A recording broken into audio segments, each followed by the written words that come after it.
आज आपण नवीन वग्गाला सुरुवात करणार आहोत. वग्ग म्हणजे सेक्शन, विभाग आणि या विभागामध्ये, या सेक्शनमध्ये पाप या विषयाशी संबंधित असलेल्या गाथांचं एकत्रीकरण केलेलं आहे, संकलन केलेलं आहे. आणि सगळ्यामध्ये पापच विषय असेल असं गृहीत धरू आपण. कारण मागच्या वग्गात पण सहस्र वग्ग होता. सहस्र शब्द सगळीकडे येईल असं वाटलं होतं, परंतु शेवटी 5-6 गाथांमध्ये सहस्र शब्द नाही, तर काही ठिकाणी म्हणजे शतक म्हणजे 100 असा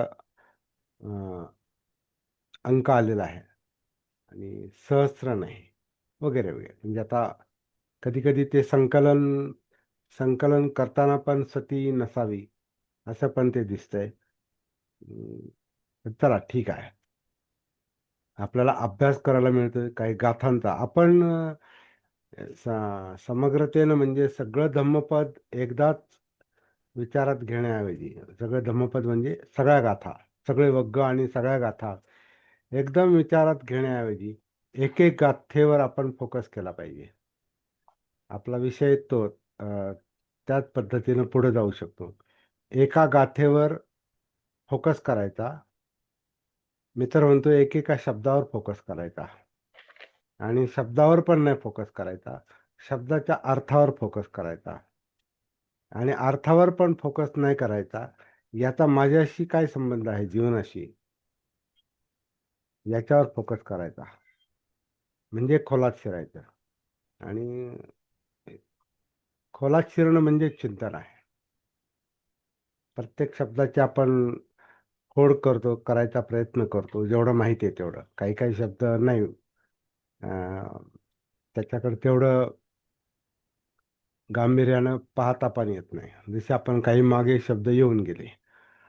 तर ते गरज नाही त्याच्यावर जास्त फोकस करण्याची. पण बहुतेक शब्द असे आहेत की त्याच्यावर आपण फोकस करावा. विशेषतः टेक्निकल म्हणजे आचरणात्मक शब्द जे आहेत ना, प्रॅक्टिकल आणि टेक्निकल शब्द जे आहेत. पापवग्गो हा 9वा वग्ग आहे आणि याच्यामध्ये 13 गाथा आहेत. आज आपण पहिली गाथा पाहणार आहोत पापवग्गातली आणि धम्मपदातली क्रमशः 116वी गाथा.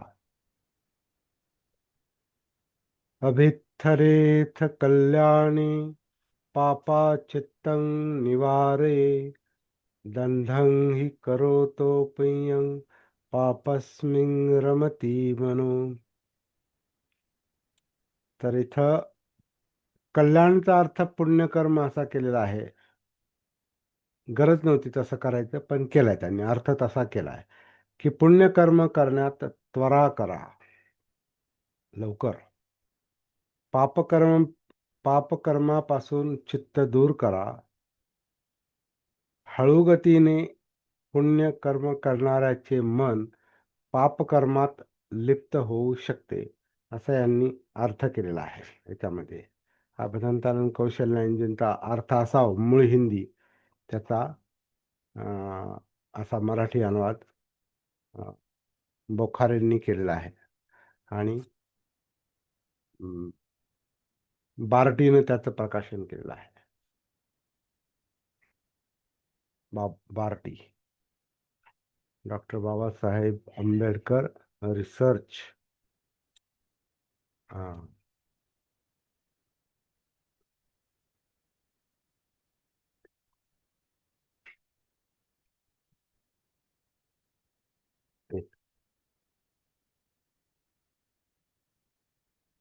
Research and training institute, doctor Babasaheb Ambedkar research and training institute म्हणजे बार्टीने याचं प्रकाशन केलेलं आहे. शब्दशः अर्थ आपण आधी पाहू आणि माझ्याकडे जे पुस्तक आहे हिंदी त्याच्यावरून आपण थोडं शब्दार्थाकडे लक्ष देऊ. तर कल्याणी म्हणजे कल्याणासाठी, हितासाठी, म्हणजे यांनी त्याचा अर्थ पुण्यकर्म असा केलेला आहे. तर पुण्यकर्म म्हणजे हितासाठी केलेलं कर्म.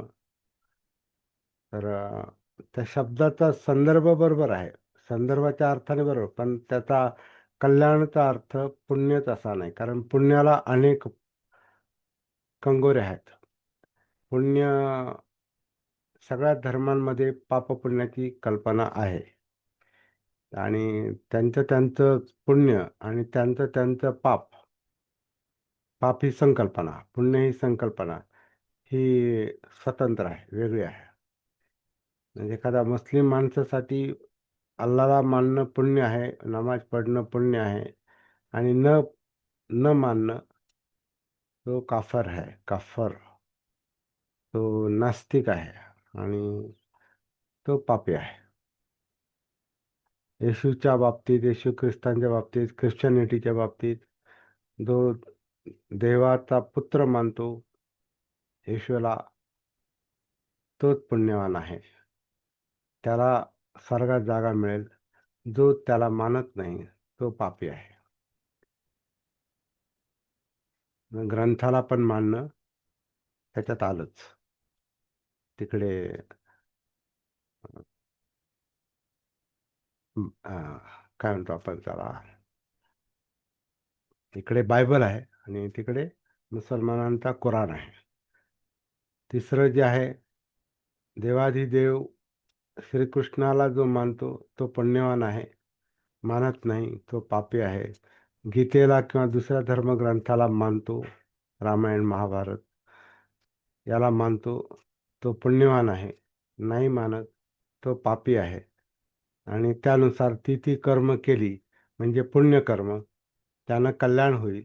आणि ती कर्म नाही केली तर पाप लागल, नरकात जावं लागल, दुःख भोगावं लागल. ही त्यातली पाप पुण्याची कल्पना आहे. बुद्ध धर्मामध्ये पाप आणि पुण्य हा ही संकल्पना, हे शब्द कल्याणाशी संबंधित आहेत, हिताशी संबंधित आहेत, दुःख आणि दुःखमुक्तीशी संबंधित आहेत, म्हणजे निर्वाणाशी संबंधित आहेत. सुख आणि दुःखापेक्षा दुःख जे सत्य आहे, निर्वाण हे पण सत्य आहे, याच्याशी संबंधित जे आहेत त्याला त्याच्याशी पाप पुण्याचा संबंध येतो. पापकर्म केलं तर, म्हणजे वाईट कर्म केलं किंवा अकुशल कर्म केलं, त्याचं कारण अर्थातच अज्ञान आहे, आणि अज्ञानामागं अजागृती आहे, सती नाही.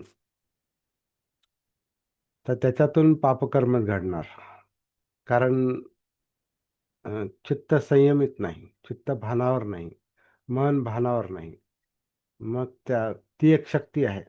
मग त्या शक्तीला काही जर नियंत्रण नसेल, त्या शक्तीला संयम नसेल, तर ती पापही करू शकते, पुण्यही करू शकते.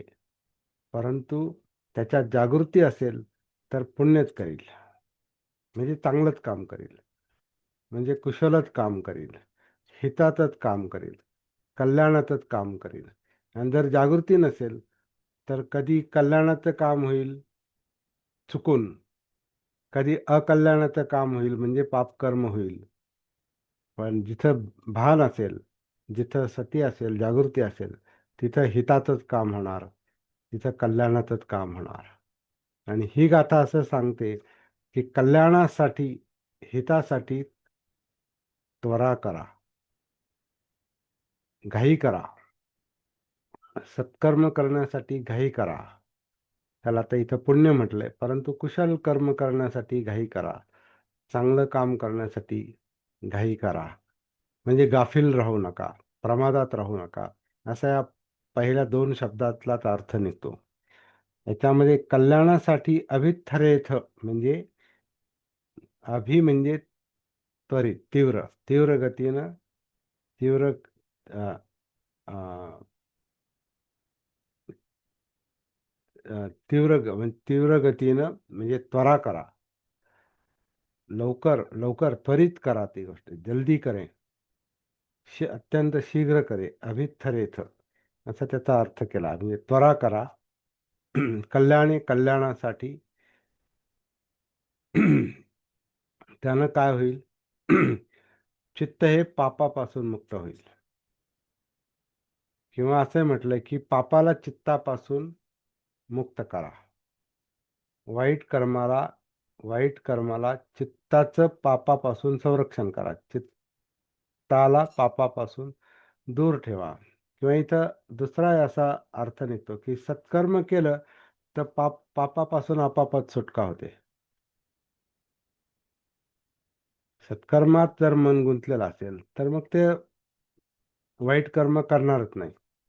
आणि जागृतीपूर्वक केलेलं असेल तर वाईट कर्मापासून मुक्तता ही ठरलेलीच आहे. कारण वाईट कर्म, पापकर्म हे मुळातच अविद्येचं कारण आहे. अविद्येमुळं होतं. आणि अविद्या म्हणजे न जाणणं. आणि जागृती सती भान हे जाण येते, समज येते, दृष्टी येते. त्यामुळं पापकर्म कधी घडत नाही, जागे असू तर. कल्याणाचं काम, पुण्याचं काम कधी घडेल, जागे असू तर. आणि इथं असं म्हटलेलं आहे की जाग राहण्यासाठी म्हणजे कल्याणकारक कृती करण्यासाठी त्वरा करा. अभिथरे लवकर करा. म्हणजेच जागृतीसाठी जास्त प्रयत्न करा. अपमादासाठी प्रयत्न करा. म्हणजे कल्याणाचं काम होईल. आणि अकल्याणाचं म्हणजे पापकर्म, ज्याचा परिणाम दुःख आहे, यातना आहे, डिस्टर्बन्स आहे, चिंता आहे, अस्थिरता आहे, अस्वस्थता आहे, झोप न येणं आहे, त्याच्यातून उद्भवणारे वेगवेगळे आजार आहेत आणि अशांत मृत्यू आहे. अशा अनेक गोष्टींपासून आपण सुटतो. आपली सुटका होते.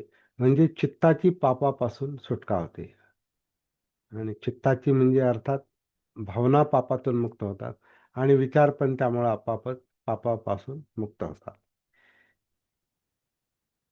म्हणून घाई करा असं म्हटलेलं आहे. हे पहिल्या गाथेचं हा सार निघतो. पुढं त्याला जोड अशी दिलेली आहे की चांगलं कर्म करण्यासाठी जर दंधंग दंधंग म्हणजे कसं शिथिलतेनं, दग्ध होणं म्हणजे बधीर अवस्थेत किंवा अं, अं, काय म्हणतात, बघू आपण जे म्हणतो ना, बघू आणि करू, हे जे जडत्व आहे, हा जो आळस आहे, ही जी अं, काय म्हणतात त्याला, हा जो गाफीलपणा आहे, ही जी अजागृती आहे, हे जे भान नसलेली अवस्था आहे, पाहू. तर असं म्हटलेलं आहे की जिथं अशी मनस्थिती असते का बघू, जमलं तर बघू, वेळ नाही, तर इथं आपण कल्याणाचं काम करण्यापासून, पुण्यकर्म करण्यापासून आपोआपच आपण अलिप्त होतो. आणि जिथं पुण्यापासून आपण म्हणजे आपलं चित्त अलिप्त होतं, मन अलिप्त होतं, तिथं पाप म्हणजे मार हा टपलेलाच आहे. कारण तो जन्माबरोबरच बरोबर आलेला आहे, सोबत आहे.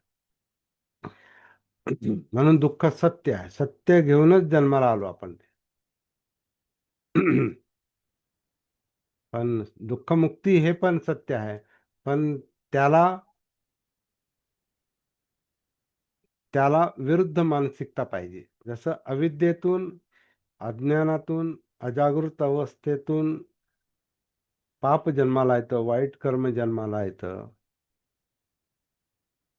तसं जागृतीतून पुण्यकर्म जन्माला येतं. पुण्यकर्म घडतं आणि पापाची तीव्रता कमी होते. नॅचरल आहे, नैसर्गिक आहे. म्हणून नैसर्गिक दुःखाला नैसर्गिक पद्धतीनं त्याच्यावर मात करता येते. नैसर्गिक दुःखाला नैसर्गिक नैसर्गिक पापाला, कारण पाप पण नैसर्गिकच आहे. पाप सुद्धा नैसर्गिक आहे. पाण्याची पाता नैसर्गिक आहे. मारणं हे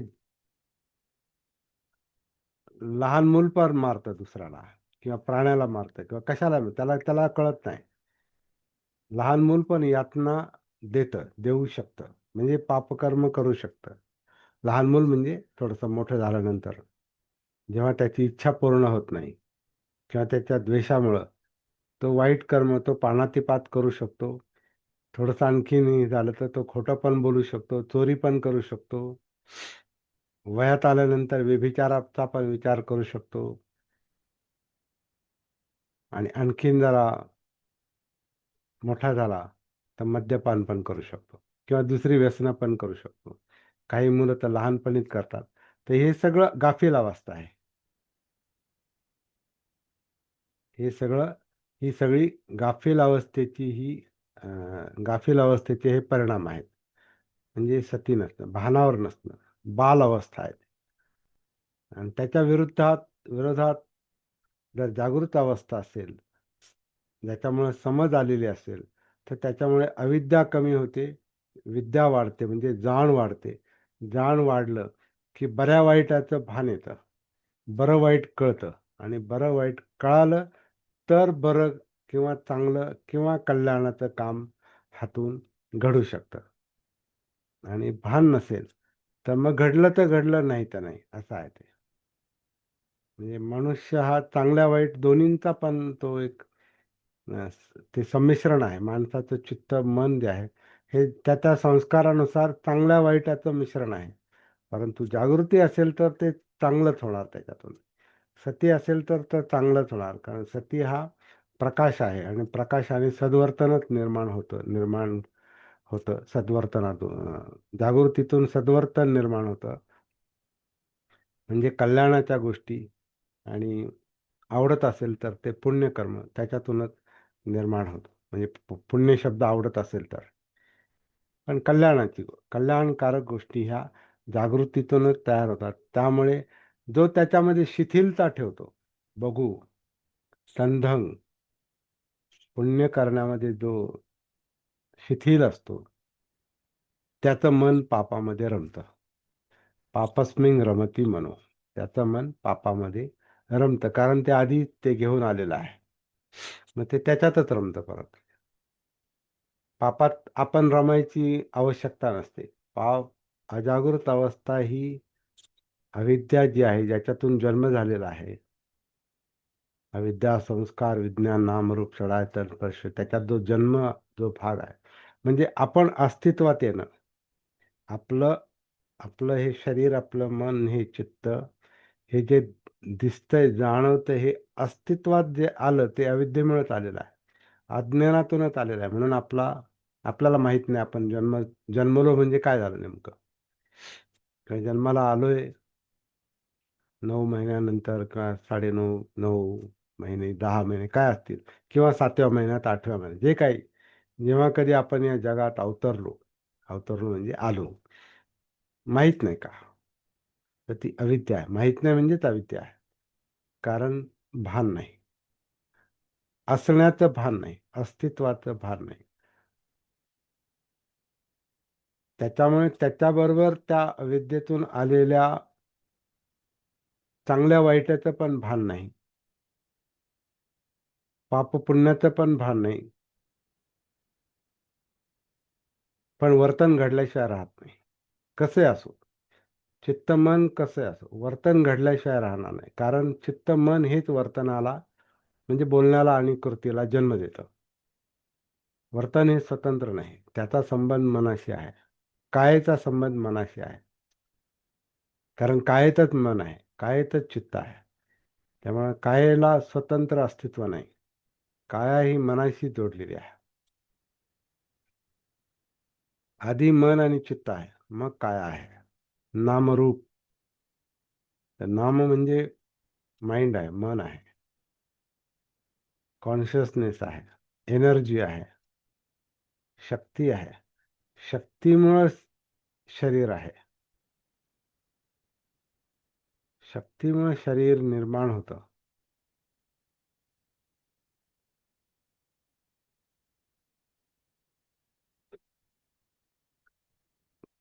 पण त्या शक्तीपर्यंत शरीराच्या आधारे जाता येतं.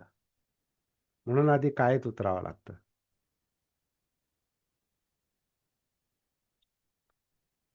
आणि हे का उतरावं लागतं? तर जीवन हा प्रॉब्लेम आहे. जीवन हे दुःख आहे, यातना आहेत, डिस्टर्बन्स आहे, वगैरे वगैरे.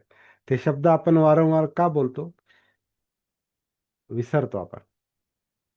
सत्य हे सत्य हे विसरलं जातं. म्हणजे कारण अस्तित्वच विसरलं जातं. आपण स्वतःला विसरून जातो.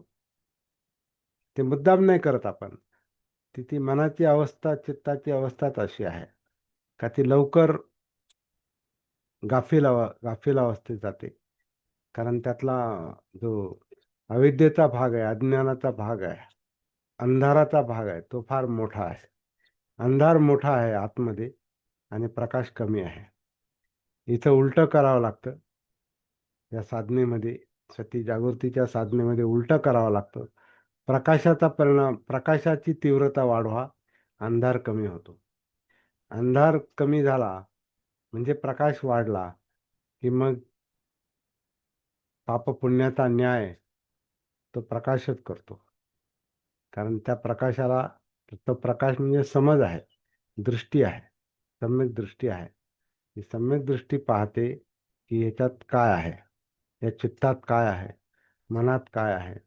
वाईट असेल ते आपोआपच त्याची तीव्रता कमी करतं. ते चांगलं जे आहे त्याची शक्ती वाढवते. म्हणून माणसाकडून सत्कर्म होण्याची गॅरंटी असते जागृतीमध्ये, सतीमध्ये. म्हणून आता हे अभिथरेत कल्याणे असं जरी म्हटलेलं असत, पण ते कसं करायचं? कल्याणाचं काम करा, त्वरित करा, कसं करायचं असा प्रश्न मनात येतो. तर ते काम सती करते. मग तिथं काय सांगायची गरज नाही. त्वरित करा. सती त्वरितच करते, कारण तिला ते दिसतंय सगळं. तिला ते अस्तित्व जाणवतं, बोलणं जाणवतं, शारीरिक कृती जाणवते, त्यातल्या जाणीवा जाणवतात, सुखदुःख जाणवतात, त्यातलं चित्त जाणवतं कायेतलं, त्याच्यात जे हे पापपुण्य आहे ते जाणवतं त्याच्यामुळे, आणि याच्यानुसार चाललेले विचार ते जाणवतात, म्हणजे मनोधम्म जाणवतात. सगळं सतीला जाणवतं. मग काय पाहतो, काय ऐकतो, काय गंध, काय चव, काय स्पर्श, ते सगळं जाणवतं. आणि काय विचार, ते विचार आधीच येतात धम्मानुसतीमध्ये. त्याच्यामुळे 5 इंद्रियांकडे पण ती सती पाहते.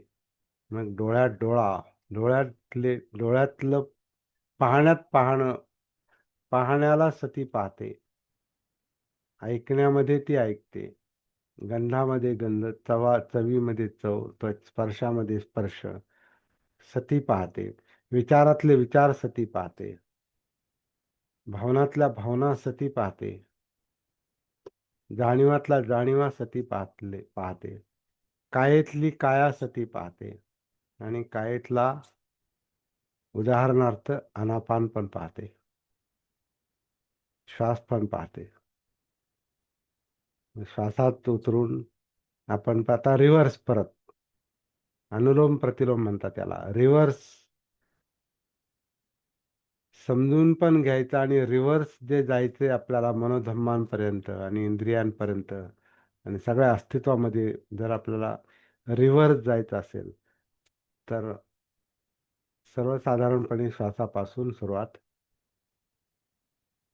करावी लागते. सर्वसाधारण नाही, मला तर वाटतं ते मी म्हणजे कन्फर्म का बोलत नाही, तर जाणीवा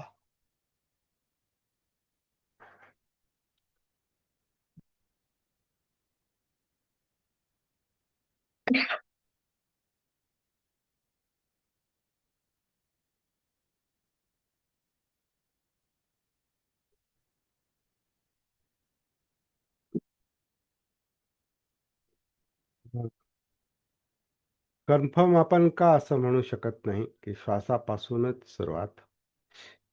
श्वास हा पाहावाच लागतो, दिसतोच तो, परंतु नंतर सरावानं जो कायेतला जिवंतपणा जो आहे, जाणीवा, ह्या जाणीवा जाणीवा अशाही आपल्याला जाणवतात अभ्यासानं. सराव झाला की आपल्यातल्या जे जे काही अ, जे जे काही अ, जाणीव म्हणून आहे, फिलिंग म्हणून जे आहे, ते कुठे असो, कायेच्या वरती किंवा आतमध्ये कुठेही काहीतरी जाणवतच. कारण जाणीवा हे जिवंतपणाचं लक्षण आहे. जिवंतपणामध्ये काहीतरी आतमध्ये जाणवतात. म्हणजे श्वास जाणवेल किंवा न जाणवेल, पण काहीतरी जाणवतं. कारण सगळ्यात मोठं जाणवण्याचं जे कारण असेल, ते आपल्यातलं दुखणं आहे. काहीतरी दुखणं, खुपणं, टोचणं, बोचणं, बोर होणं, चिंता लागणं, न करमणं, हे आधी जाणवतं. श्वास जाणवेल किंवा नाही जाणवेल माहिती नाही. पण ह्या जाणीवा ह्या सातत्याने जाणवतात. दुखणं हे तर काही ना काही चालूच असतं. साधं जास्त वेळ बसलं तरी आपल्या पाठीला कळ लागते किंवा खूप वेळ पाहिलं तर डोळ्यावर ताण पण येतो. म्हणजे ते जाणवणंच आहे. जाणवतंय ते. जाणवतंय का काहीतरी त्रास आहे. डोळ्याला पाणी येतं. त्या जाणीवा आधी आहेत. आता त्या जाणीवांच्या आधारे आपण कायेत उतरू शकतो का?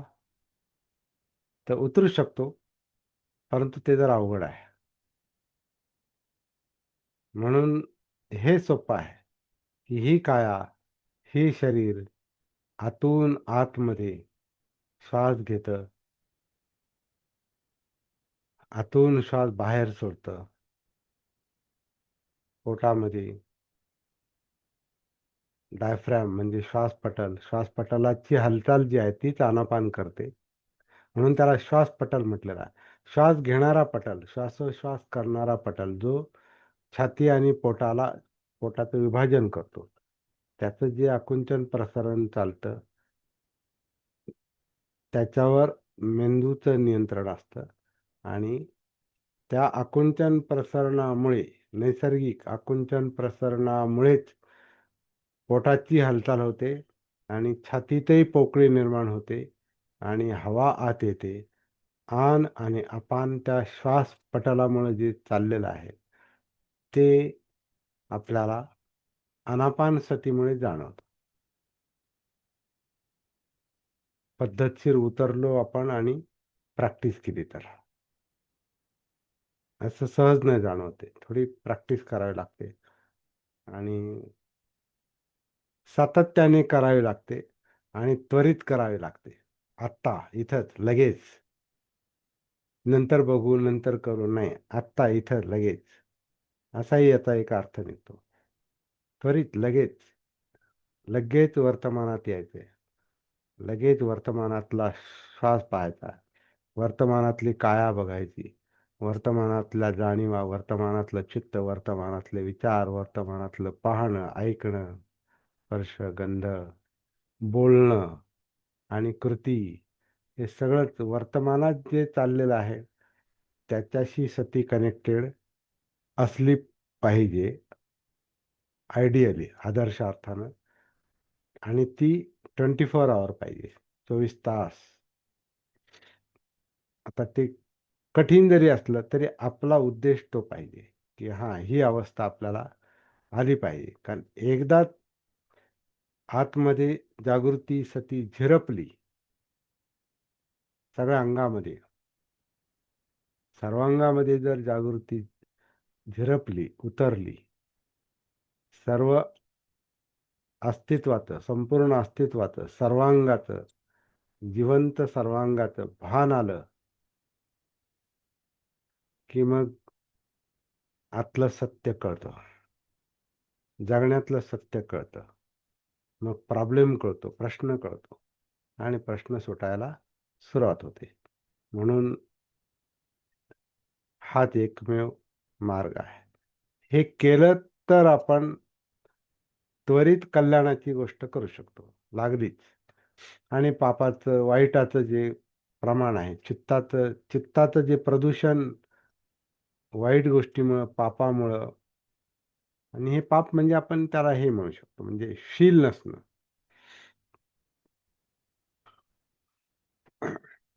आणि सतत काहीतरी पाहिजे नको याच्यासाठी जी पळापळ किंवा चित्ताचं कंपन चाललेलं आहे आणि मनातले विचारांचं जे द्वंद्व आहे, संघर्ष आहे,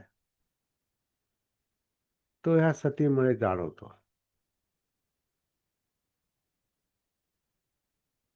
आणि ते कमी व्हायला सुरुवात होते लगेचच.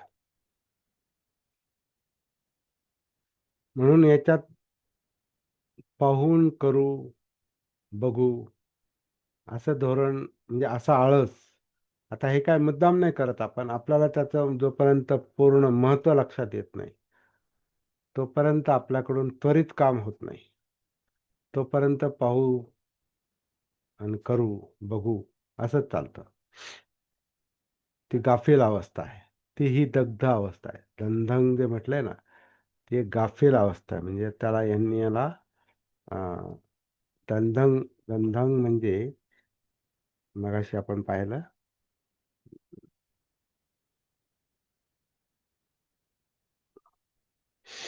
तं तंद्री म्हटलंय. हा, मग तंद्री म्हणजे अजागृत अवस्थाच आहे. आणि अजागृतीमुळे शिथिलता असते, धीमी गती आहे म्हणजे हळू, बघू करू, जडत्व असतंय. तर अशी अवस्था ही सती नसल्यामुळेच येते. आणि ती जन्मापासूनच आहे. जडत्व हे जन्मापासूनच आहे. म्हणून आपल्याला जड जड वाटतं. आणि जशीच आपल्याला सती आपल्यामध्ये संचारते, एक प्रकारे जागृती संचारते, आपल्यामध्ये एक चैतन्य निर्माण होतं, म्हणजे जडत्व कमी होतं, उत्साह निर्माण होतो, शक्ती मोकळी होते, शक्ती संचारते. त्याच्यामुळे आपोआप एक प्रकारचा अत्यानंद होतो, ज्याला प्रीती म्हटलेला आहे. कारण वीर्य म्हणजे ऊर्जा जाणवते, आनंद होतो, सुख मिळतं, समाधीपर्यंत चित्त जातं आणि उपेक्षेनं ते मुक्त होतं. असा ते क्रम दिसतोय तो त्याच्यातला. तर पुरेसा आहे नाही का इतकं सार लक्षात आला असेल ह्या गाथेचा. पुढच्या 2 गाथा देखील याच्याशी संबंधित आहेत, त्या आपण उद्याला पाहूया. कदाचित दोन्ही गाथा एकाच वेळेला आपण उद्या पाहू शकतो, किंवा वाटलं स्वतंत्रपणे पाहाव्यात, वेगवेगळ्या पाहाव्यात, तर आपण त्यावेळेला ठरवू. कारण चर्चा किती लांबते त्याच्यावर अवलंबून आहे. मी इथे थांबतो. शब्द एवढं खरंच. ढवळून टाकल्यानंतर पाणी शांत होऊन शब्द स्वरूपात यायला सगळ्यांना वेळ लागतो. तर धप्पा. माझं असं आहे की पाप आणि पुण्याची जी डेफिनेशन किंवा समज म्हणता येईल ती अंधुक आहे किंवा स्पष्टता नाही. कारण मनाची बेचैनी विकारयुक्त कामांसाठी, सेन्सेसच्या प्लेजरसाठी होत असेल तर कदाचित पाप, परंतु चांगल्या सत्कर्मासाठी, समाजासाठी झगडण्यासाठी, जसं आपण नेहमी बाबासाहेबांचं नाव घेतो, त्याच्यामध्ये असलेली बेचैनी म्हणजे कुठल्या उद्देशानं, इंटेन्शन करतोय त्याच्यावर पाप पुण्य डिपेंड आहे ना. पाप पुण्य हे शब्द मान्य करायलाच पाहिजे असं नाही. त्याला आपण साध्या भाषेत चांगलं वाईट किंवा कल्याणाचं अकल्याणाचं, ज्याच्यामुळे सुख निर्माण होईल ते पुण्य किंवा कुशल कर्म, ज्याच्यामुळे दुःख निर्माण होईल, यातना निर्माण होईल, आपण विचलित होऊ, चित्त कंपित होईल, ते पुण्य, ते सत्कर्म, ते कुशल कर्म. शब्दात अडकण्याची गरज नाही, हे आपण रोजच पाहतोय. शब्दाला महत्त्व देण्याची गरज, ते शब्द काय सांगतात त्याच्याकडे लक्ष दिलं पाहिजे. शब्द हे माध्यम आहे, शब्द हे साधन आहे. साधन हे वापरण्यासाठी असतं, साधन हे धरून ठेवण्यासाठी नसतं. त्यामुळे एक साधन उपयोगाला नाही आलं, एक शब्द उपयोगाचा वाटत नसेल, पापपुण्य हे शब्द कसे आहेत, आता इतरत्र ज्या अर्थाने वापरले जातात त्याच अर्थाने आपल्या मनात जर ते चाललेलं असेल, त्याच अर्थाचा गोंधळ जर आपल्या मनात चाललेला असेल, तर मग आपल्याला पापपुण्य हे शब्द अडचणीचे वाटतात. परंतु आपल्याला काय ते तसे स्वीकारायलाच पाहिजे असं काय नाही. कुशल अकुशल घ्या, चांगलं वाईट घ्या, कल्याणकारक अकल्याणकारक घ्या, सुखकारक दुःखकारक घ्या, कोणताही घ्या. पण मुख्य उद्देश काय आहे, मुख्य मुद्दा काय आहे, की आपण धडपडतो कशासाठी, आपल्या जीवनाची धडपड उलाढाल कशासाठी चालली? सुख मिळवण्यासाठी, शांततेसाठी, एकाग्रतेसाठी, शांत झोपण्यासाठी, किंवा कम्फर्ट, आपल्याला कम्फर्ट पाहिजे, आपल्याला कोणते विचार नको, आपल्याला कोणताही त्रास नको. त्रासातून मुक्त होणं ही आपली धडपड आहे, प्रत्येक माणसाची आणि प्राणी मात्राची. पण ते कसं मिळेल? तर चांगलं असं काहीतरी करा की त्याच्यामुळे ते मिळेल. मग त्यालाच कुशल म्हटलेलं आहे. कारण कुशलामध्ये कौशल्य आहे, कौशल्यामध्ये जागृती आहे. मग तो शब्द उपयोगाचा वाटतो तर तो घ्या. आता आपण सती असणं, जागृत असणं, असणं आणि नसणं, आता हे जे शब्द आपण करतो परत ते त्याच्यासाठीच आहेत. तसं पाप पुण्य ते खूप प्रचलित शब्द आहेत, ग्रंथात आलेले आहेत, म्हणून तो विचार करावा लागतो आपल्याला. परंतु आता पाप पुण्य, पापकर्म पुण्यकर्म हे इतकं करप्ट झालेलं आहे, इतके विकृत शब्द बनलेले आहेत. त्याचा संबंध आस्तिकतेशी आणि नास्तिकतेशी येतो. देवधर्म करणं म्हणजे पुण्य आणि न करणं म्हणजे पाप, एवढी सोपी व्याख्या आहे त्यांची. आणि बुद्ध धर्मामध्ये पापकर्म करणं, पुण्यकर्म करणं, चांगलं करणं, वाईट करणं हे भानावर असलेल्या आणि नसलेल्या माणसाच्या कर्माचे परिणाम आहे. जो भानावर आहे तो सत्कर्मच करणार, कारण त्याला कळतं, त्याला भान आल्यामुळं, सती आल्यामुळं त्याला त्याची बुद्धी जागृत होते, त्याचं चित्त जागृत होतं. त्याच्यामुळे आपापच त्याच्याकडून चांगलंच कर्म घडणार. ते कार्यकारण भाव आहे तो. ते काय असं काय सांगायची गरज नाही, हा मी आता जागृत झालो ना, आता मला चांगलंच करायचंय. ते चांगलंच होणार आहे, कारण जाग आली. कारण मला जेव्हा जाग नव्हती तेव्हा मी काही काही गोष्टी वाईट करून बसलो. ती अविद्या होती, ते अज्ञान होतं, अजागृत अवस्था होती, सती नव्हती, भानावर नव्हतो. म्हणून लहानपणा जन्मापासून जे जे काही करत आलो, तर जोपर्यंत समजलं नाही तोपर्यंत ते रिपीट होत चाललं, सवय बनली, हॅबिट.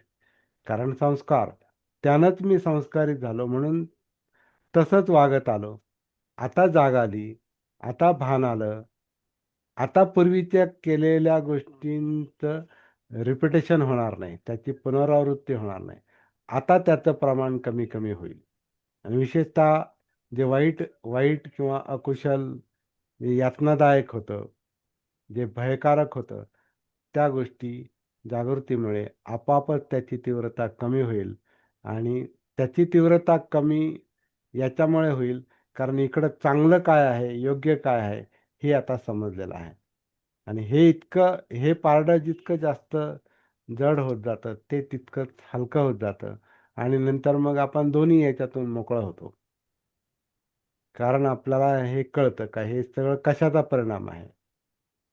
जे काही गोष्टी चुकून माझ्याकडून झाल्या झाल्या मला माहीत नव्हतं, आता ते परत होणार नाही. त्याला आपण शिलाचरण म्हणतो.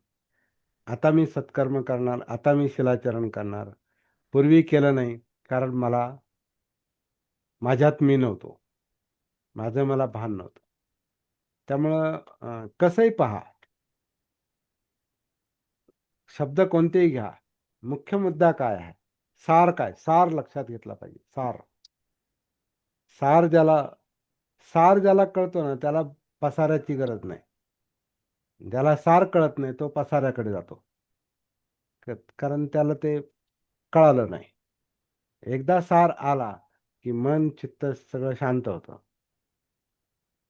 कळालं, आता समज कळालं त्याला, सार म्हणजे कळालं, समज, सम्यक दृष्टी आली.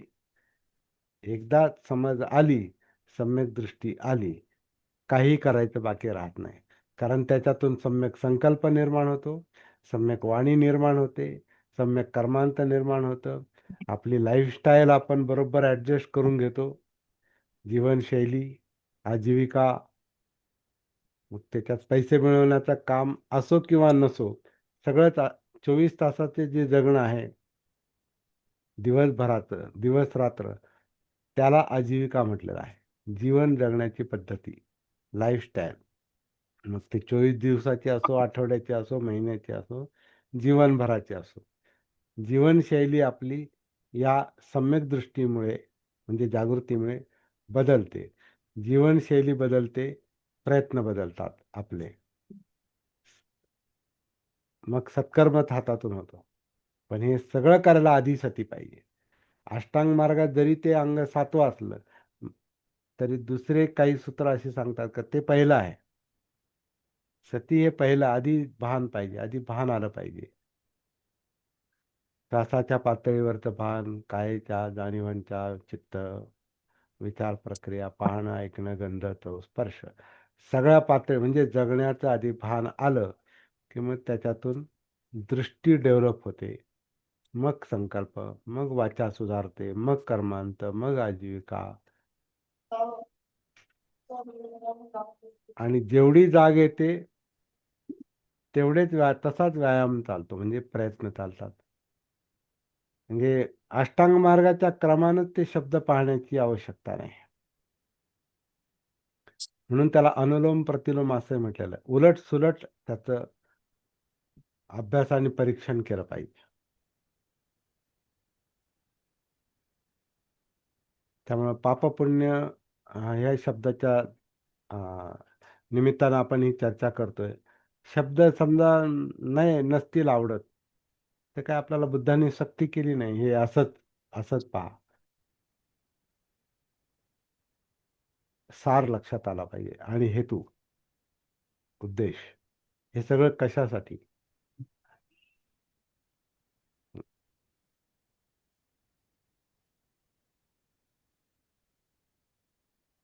बोला माघाडीजी, बोला.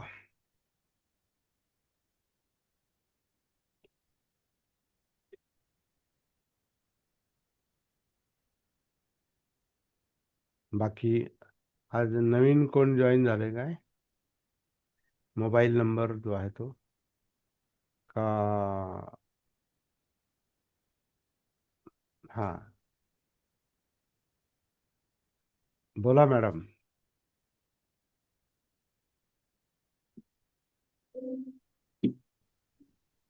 जय भीम. खूप दिवसांनी जॉईन झाले. सर्वांना जय भीम. ना चेहरा दिसत नाही आणि नावही लक्षात नाही आलं. हा हा, माया जाधव. माया जाधव. हा हा, बोला. हा, माघाडीजी बोला. छान. मी बरेच दिवस झालं अनिल गायकवाडकडून लिंक घेतली पण जॉईनच नाही झाले. विषयावर बोला, विषयावर बोला. छान वाटलं हम्म. आणि होणार आहे. मी धन्यवाद. पण आता उद्यापासून जॉईन होण्याचा प्रयत्न करत आहे. धन्यवाद. जे तुम्ही शब्द सांगितले की शब्दात अडकू नका, तर खरं आहे. जे छोटे छोटे जे छोटे चांगले कर्म वाईट कर्म घडत आहेत त्याच्यावर तुम्ही खूप चांगला प्रकर्षाने प्रकाश टाकलेला आहे. आणि तेच थोडं समजतं थोडं नाही समजत असा पण अर्थ होतो, पण खूप छान समजून सांगितल्यामुळं असं चांगलं मधून समजलं. मधून अधून आल्यावर असंच होणार. सलग हो, अजून सातत्य पाहिजे, सातत्य हो, महत्वाचं आहे. सातत्याने. आणि मध्ये मध्ये मी व्हिडिओ बघते. जर जॉईन नाही झाले तर मी व्हिडिओ बघत असते अजून जसं Very वेळ छान भेटेल तसं. छान छान छान. स्त्रिया होता आम्हाला सकाळी सकाळी घरातले कामं असतात, त्याच्यामुळं मी प्रयत्न करत आहे. खूप छान समजलं पण मला त्याच्यात तुम्ही जे सांगितलं. आणि सकाळी खरंच गरज आहे. खूप दिवस लांब असलं की नाही लवकर. आपल्या इथं 3-4 महिला आहेत, त्या सगळं काम करता करता पण ऐकतात, पाहतात. धन्यवाद. मग मी पण उद्यापासून काम करता करता प्रयत्न माझ्या करा आणि तुमच्यासाठी सुरुवात प्रयत्न करते. करा. प्रयत्न तुमच्यासाठी चालेल. करा, स्वतःसाठी. हा मुख्य मुद्दा आहे. माघाडीजी बोला. मराठीमध्ये एक आम्हाला एक शाळेत असताना एक कविता होती, ती मेऱ्या तुले त्याच्याकडे. बाकीचा अर्थ मी घेत नाही. ती आवाज मेरा स्पष्ट तुले का येत त्याच्याकडे. नाही? आज आवाज स्पष्ट येत नाही. म्हणजे मला तरी येत नाही. आम्ही शाळेत असताना, 2 मिनिटांनी मी तुम्हाला बोलतो, 2 मिनिटांनी बोलतो.